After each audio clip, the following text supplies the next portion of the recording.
Ежегодно 5 июня отмечается Всемирный день окружающей среды, или, как принято называть его, День эколога. В мире его празднуют с 1972 года, в России, к сожалению, с 2007.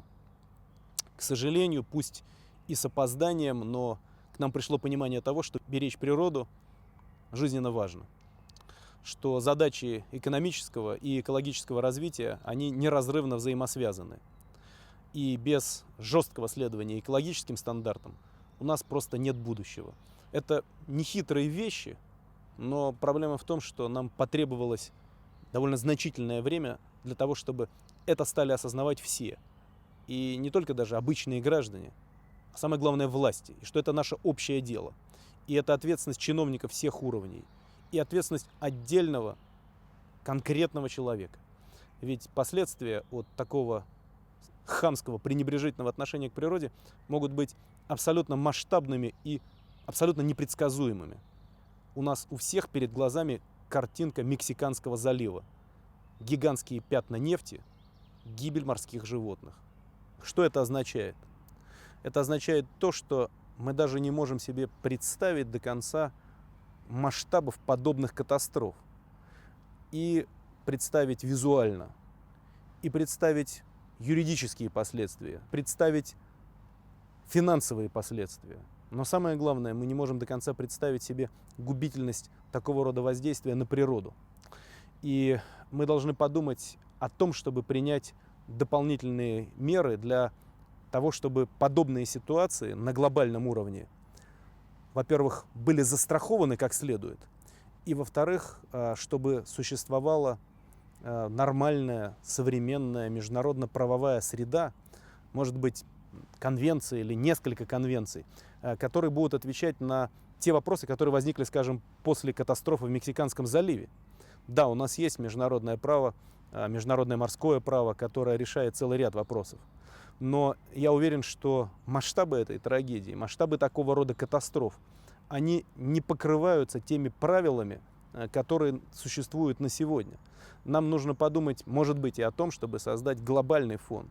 Фонд, в который мировые державы внесут деньги для того, чтобы заниматься страхованием или перестрахованием таких рисков. Потому что в некоторых случаях денег может не хватить даже у самых богатых компаний. И даже в некоторых случаях денег может не хватить у больших стран. Вот об этом, как мне представляется, есть смысл поговорить, есть смысл подумать. И я полагаю, что Россия могла бы выступить с соответствующей инициативой. Я думаю, что подниму этот вопрос на встрече Большой Двадцатки, которая состоится в этом месяце в Канаде. Но есть, конечно, и хорошие, положительные примеры, на которых стоит учиться. Мы все знаем страны, в которых экологическая тема доведена до совершенства. Ну вот, скажем, в Финляндии нефтеперерабатывающий завод и один из крупнейших в Европе нефтяных терминалов находится вблизи заповедника. И оказывается, что они могут жить друг с другом. Значит, можно поставить трубу, а с другой стороны можно пойти послушать пение птиц, подышать чистым воздухом, просто радоваться жизни. И это очень хороший пример. Есть такие примеры и у нас в стране. Это новые объекты. Я не хочу сказать, что они все абсолютно идеальны с экологической точки зрения, но они все-таки, вот эти современные объекты, которые были построены и на Дальнем Востоке, и в Иркутской области, и в некоторых других местах, они уже современные. Кстати, иногда есть и у нас уже примеры, когда происходит модернизация действующих производств. Вот я не так давно был на Новолипецком комбинате. Все, что там сделано, современное производство, это уже абсолютно новые стандарты. Но этого, к сожалению, не так много. И еще раз, к сожалению, Советский Союз оставил нам в наследство огромный такой набор проблем. Более 2 миллиардов тонн промышленных отходов. Вдумайтесь, 2 миллиарда тонн. Ну и, конечно, старые очистные сооружения, которые никуда не годятся. И целый ряд мест, где экологическая ситуация просто губительна для жизни. Лишь в последние годы в нашу повседневность вошли такие понятия, как энергоэффективность, энергосбережение, зеленые инвестиции, зеленые технологии, зеленая экономика, зеленая энергетика. Сейчас этим стало модно заниматься. Я считаю, что в этой теме необходимо найти не только, собственно, экологический момент, но и обязательно экономический. Мне неоднократно приходилось говорить о том, что экологией начинают заниматься тогда, когда чувствуют экономическую необходимость. И вот одно из последних мероприятий, я встречался с нашими промышленниками, экологами, меня навело на мысль, что очень правильно является констатация. Экология и экономика, они не противоречат друг другу.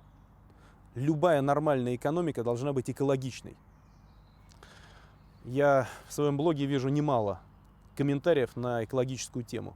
Люди наши жалуются на загрязнение окружающей среды, на то, что их города и поселки живут в условиях превышения предельных нормативов, концентрации всякого рода выбросов, что они просто живут рядом с мусорками и свалками. Как с этим справиться? Ну, нужно самим этим заниматься. Убирать страну, как принято говорить. Блоги пишут об этом. Вот, например, Руслан из Брянской области считает, что срочно нужны законы, регламентирующие поведение граждан в этой сфере. А Игорь Гуляев из Москвы предлагает вкладывать деньги в экологическое воспитание.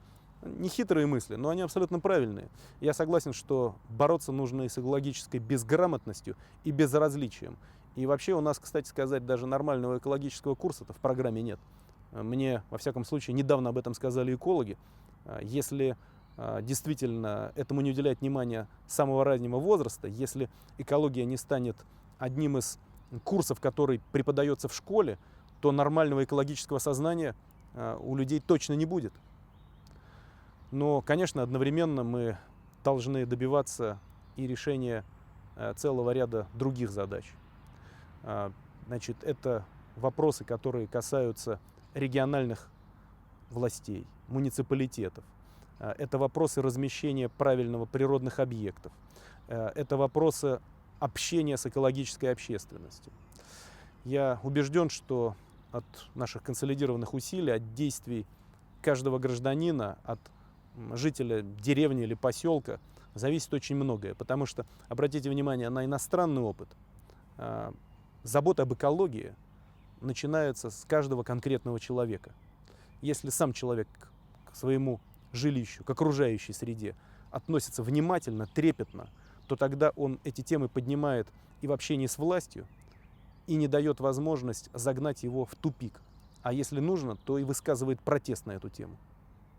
Вот почему я считаю, что тот разговор об экологии, если хотите, об экологии жизни, он заслуживает продолжения.